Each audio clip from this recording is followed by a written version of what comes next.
Sumagot si Job. Ika-6 na kabanata. Sumagot si Job, kung matitimbang lang ang dinaranas kong pagtitiis at paghihirap, mas mabigat pa ito kaysa sa buhangin sa tabing dagat. Iyan ang dahilan kung bakit nagsasalita ako nang hindi ko pinag-iisipan ng mabuti, sapagkat para akong pinana ng makapangyarihan na Diyos ng panang nakakalason, at ang lason nito'y kumalat sa buo kong katawan. Ang nakakatakot na pana ng Diyos ay nakatusok na sa akin. Wala ba akong karapatang dumaing? Kahit asnong gubat at baka ay umaatungal kapag walang damo. Ang tao na may nagrereklamo kapag walang asin ang kanyang pagkain, lalo na't kung ang kakainin ay puti lang ng itlog. Ako man ay wala ring ganang kainin iyan, para akong masusuka. Naway ibigay ng Diyos sa akin ang aking kahilingan. Matanggap ko na sana ang aking hinahangad, nabawiin na lang sana ng Diyos ang aking buhay. At kapag ito'y nangyari, masaya pa rin ako. Dahil sa kabila ng aking paghihirap, hinding-hindi ko itinakwil ang mga salita ng banal na Diyos. Ngunit pagod na akong maghintay, at wala na rin ako maaasahan pa. Bakit kailangang patagalin pa ang buhay ko? Kasing tibay ba ako ng bato? At gawa ba sa tanso ang katawan ko? Hindi.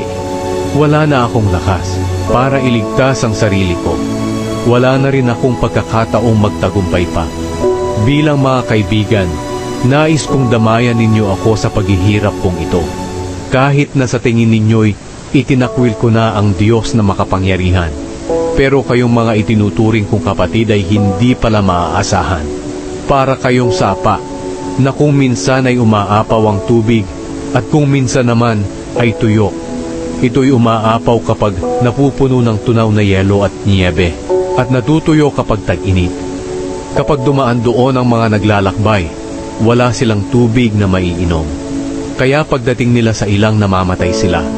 Ang mga mangangalakal na nagmula sa Tema at Sheba na naglalakbay ay umaasang makakainom sa sapa, pero nabigo sila. Umaasa silang may tubig doon, pero wala pala. Ang sapa na iyon ang katulad ninyo. Wala rin kayong naitutulong sa akin. Natakot kayo nang makita ninyo ang nakakaawa kong kalagayan. Pero bakit? Humingi ba ako ng regalo sa inyo?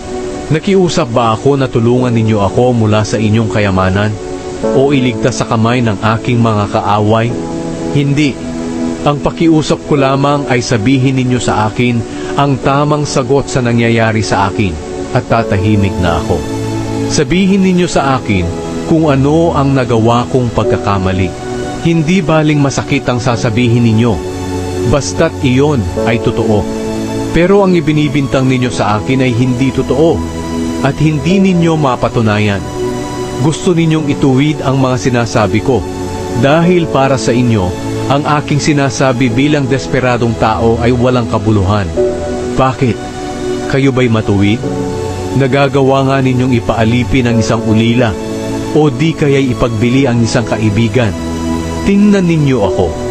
Sa tingin ba ninyo'y magsisinungaling ako sa inyo? Tigilan na ninyo ang paghatol sa akin, dahil wala akong kasalanan.